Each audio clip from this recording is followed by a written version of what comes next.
Hello friends, मैं doctor Ketan Shah Ahmedabad Gujarat से। इस वीडियो में मैं बात करूंगा होम्योपैथिक मेडिसिन बेराटाकाप के बारे में। बेराटाकाप मेडिसिन मेनली बच्चों पे और ओल्ड एज के पीपल पे बहुत अच्छे से असर करने वाली दवाई है। तो बच्चे कैसे होते हैं? तो उसका मेन सिम्टम्स है फिजिकल एंड मेंटल, जिसका डेवलपमेंट नहीं हुआ है। शारीरिक और मानसिक रूप से जिसका डेवलपमेंट नहीं हुआ है, ऐसे बच्चों में बैराटाकाप सबसे बढ़िया दवाई है। उनका ग्रोथ देखोगे आप, तो बच्चे शॉर्ट स्टैचर दिखेंगे, मतलब हाइट में भी कम दिखेंगे। तो शारीरिक विकास भी नहीं हुआ और मानसिक विकास भी नहीं हुआ। मानसिक विकास मतलब उनकी याद शक्ति ही नहीं है। एज के साथ जो डेवलपमेंट होना चाहिए, समझ शक्ति आनी चाहिए, वो ही नहीं होता है। ये बच्चे बहुत शाय होते हैं, दूसरे बच्चों के साथ खेलने नहीं जाएंगे, अकेले बैठे रहेंगे। क्यों खेलने नहीं जाएंगे? कि शाइनेस की वजह से, और दूसरा कि जब बच्चे खेलते हैं तो कोई गेम में रूल्स एंड रेगुलेशन होते हैं।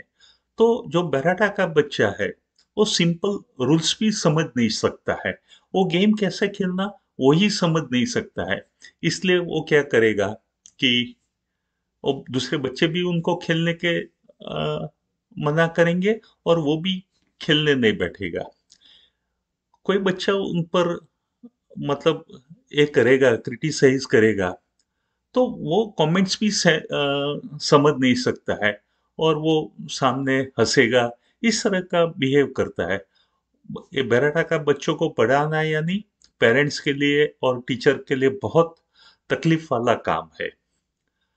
ओल्ड एज में भी आप देखोगे तो किस तरह का स्वभाव होता है, तो एक चाइल्डिश बिहेवियर होता है। ऐसा लगे कि इनकी सारी हरकतें में एक बचपना दिखाई देगा। वो कोई डिसीजन नहीं ले सकते हैं।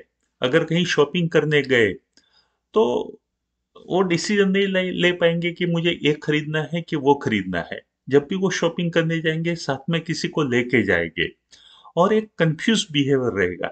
खुद का कोई डिसीजन नहीं रहेगा। जो पास में आया है वो जैसे ही बताएगा कि आप पर एक कलर शूट होगा या आपको ये चीज अच्छी लगेगी, वही वो खरीद लेता है। एक डिपेंडेंसी है। बराटा का दूसरे पर डिपेंड ज्यादा रहता है। खुद का कॉन्फिडेंस नहीं है, और डिपेंडेंसी की वजह से जब वो सहारा चला जाता है तो बहुत अफेक्ट होता है बराटा का पेशेंट को। मैं और मेरी जो क्लिनिक की टीम है, वो इस तरह से मेंटल रिटार्डेड या तो CP child, autistic child, ADHD वाले बच्चों पे बहुत अच्छा काम करते हैं हम। तो वो हमारे एक, आप बोल सकते हो कि एक स्पेशलाइजेशन है। तो बेराटा का इस तरह के डिजीज में बहुत अच्छे से यूज होने वाली दवाई है। बहुत फ्रिक्वेंटली हम अपनी प्रैक्टिस में ये दवाई यूज कर सकते हैं।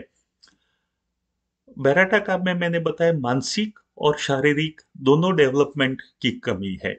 लेकिन मैं यहाँ एक बुफो के साथ कंपेयर करूंगा। बुफो जो रेमेडी है, उसमें फिजिकली तो पेशेंट का डेवलपमेंट होता है, लेकिन मानसिक रूप से वो बेराटा का जैसे ही पेशेंट रहता है। तो फिजिकल डेवलपमेंट अच्छा हो लेकिन मानसिक विकास डल हो, तो आप बुफो सोच सकते हो। और मानसिक और शारीरिक दोनों डेवलपमेंट कम हो, उसमें आप बेराटा का आप सोच सकते हैं। कुछ लोग ये जो सिम्टम्स है कि उनका शारीरिक डेवलपमेंट नहीं हुआ है, तो हाइट वगैरह नहीं बढ़ती है, बच्चे शॉर्ट स्टेचर रहते हैं, तब बेराटा का आप हाइट बढ़ाने के लिए देते हैं।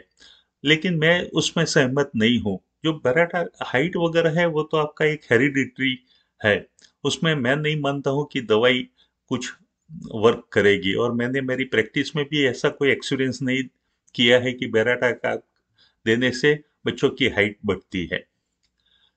बेराटा का एक ग्लैंड पे इफेक्ट करने वाली दवाई है। तो बच्चों में कौन सी ग्लैंड सबसे ज्यादा, वो टॉन्सिल पे इफेक्ट करने वाली दवाई है। तो थोड़ा भी कुछ ठंडा खाएगा बच्चा, उसके टॉन्सिल में सूजन आ जाएगी और पस फॉर्मेशन हो जाएगा, और वो लिक्विड के अलावा कुछ भी खा नहीं पाते हैं। तो ऐसी कंडीशन में जब टॉन्सिल का स्वेलिंग हो, पेनफुल कंडीशन हो और पस फॉर्मेशन हो, तो आप बेराटाकाप दीजिए, इमीडिएटली उसमें रिलीफ मिल जाएगा। लेकिन साथ में मैं एक और बता रहा हूँ, सोराइनम। सोराइनम भी चिली पेशेंट है, उसको भी ठंड सहन नहीं होती। तो अगर ये साइकिल को आपको ब्रेक करना है, जो बार बार टॉन्सिल होना और कफ कोल्ड होना, ये साइकिल को आपको ब्रेक करना है, तो आप सोराइनम 1 एम पोटेंसी में कुछ कुछ समय के इंटरवल पे दीजिए। तो जो बच्चे को बार बार खांसी और बार बार टॉन्सिल होता है, तो जब प्रॉब्लम हो खांसी और टॉन्सिल का, तब बेराटाकाप दीजिए। और जब उसको साइकिल को ब्रेक करना है, तो सोराइनम आप साथ में दीजिए। और जो ये थ्रोट पेन की दवाई और पस फॉर्मेशन की दवाई में बेराटाकाप के साथ आप हेपासल्पी सोच सकते हैं। दोनों चिली रेमेडी है और दोनों थ्रोट पे इफेक्ट करने वाली दवाई है। आप बेराटा का पेशेंट दिखने में कैसा है, तो एक इमेक्शिएटेड, मतलब बच्चा खाएगा लेकिन वो दुबला पतला रहेगा, सिर्फ उसका पेट बड़ा होगा, लेकिन बच्चा वैसे दुबला पतला रहेगा। तो उसमें आप एब्रोटिनम है या तो नेट्रमूर, सिलीशिया, ये सब मेडिसिन सोच सकते हैं। बेराटा का में भी जो पैर में पसीना होता है, वो पसीना सप्रेस होने की वजह से टॉन्सिल होता है। और सिलीशिया का भी यही सिम्टम्स है कि उसको पैर में पसीना होता है और पसीने में बदबू आती है और उसकी सप्रेस होने से भी प्रॉब्लम होता है। तो सिलीशिया चिली पेशेंट है, बेराटा का भी चिली पेशेंट है, सप्रेस फुट स्वेट, मैरेजमेस बोल सकते हो, बहुत सारे सिम्टम्स सिलीशिया और बेराटा का में कॉमन है। लेकिन डिफरेंस कहाँ होगा, सिलीशिया में क्या है, सिर के पीछे पसीना होगा, बेराटा कार में ये पसीना नहीं होगा। ये दोनों का मेन आप डिफरेंशिएट पॉइंट बोल सकते हैं। ओल्ड एज में ये प्रोस्टेट ग्लैंड पे इफेक्ट करने वाली दवाई है। जो ओल्ड एज में प्रोस्टेट ग्लैंड एनलार्ज होता है, साथ में जो नीचे टेस्टिस होती है, वो टेस्टिस में सूजन आ जाती है, तब बेराटा का आप दवाई सोच सकते हैं आप। सेक्सुअली भी ए पेशेंट इम्पोर्टेंस होता है, सेक्सुअल डिजायर लॉस होती है, मतलब जल्दी डिस्चार्ज हो जाना, मास्टरबेशन की वजह से मानसिक कमजोरी आ जाना, ये सारे लक्षण बेराटाकार के ओल्ड एज पेशेंट में आप देखने मिलेंगे। ये सिर पे बहुत अच्छे से असर करने वाली दवाई है, जो प्रीमेच्योर ओल्ड एज बोलते हैं, प्रीमेच्योर हेयर लॉस। आदमी 30 35 40 साल का होगा, लेकिन उसके बाल चले जाएंगे, बाल्डनेस आ जाएगी, तो हेयर लॉस में अच्छे से यूज होने वाली ये दवाई है। कॉन्स्टिपेशन, बहुत हार्ड स्टूल होता है और कॉन्स्टिपेशन की वजह से पाइल्स होता है। और पाइल्स में क्या होता है, जब पेशेंट यूरिन पास करेगा तब उसके पाइल्स बाहर आएंगे। इसमें आप म्यूरियाटिक एसिड दवाई सोच सकते हैं। बेराटा का और सिम्टम्स क्या है कि वो ग्रोथ पे इफेक्ट करने वाली दवाई है, मतलब आपको बॉडी पे फैटी ट्यूमर दिखेंगे, लाइपोमा जिसको बोलते हैं, सिस्ट बोलते हैं। ऐसी कंडीशन में बेराटा का अच्छे से यूज होने वाली दवाई है। तो ज्यादातर मैं मेरी प्रैक्टिस में बेराटा का मेंटल सिम्टम्स पे इफेक्ट करता हूँ, देता हूँ। और अगर एक ग्लैंडुलर एनलार्जमेंट हो, उस पर ये दवाई सिलेक्ट करता हूँ।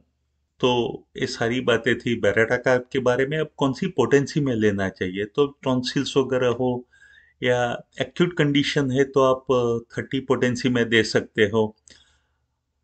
अगर आपको कुछ क्रॉनिक कंप्लेन के हिसाब से या तो मेंटल सिम्टम्स पे सिलेक्ट करके दवाई देना हो, तो 200 और 1 एम में आप ये दवाई दे सकते हो।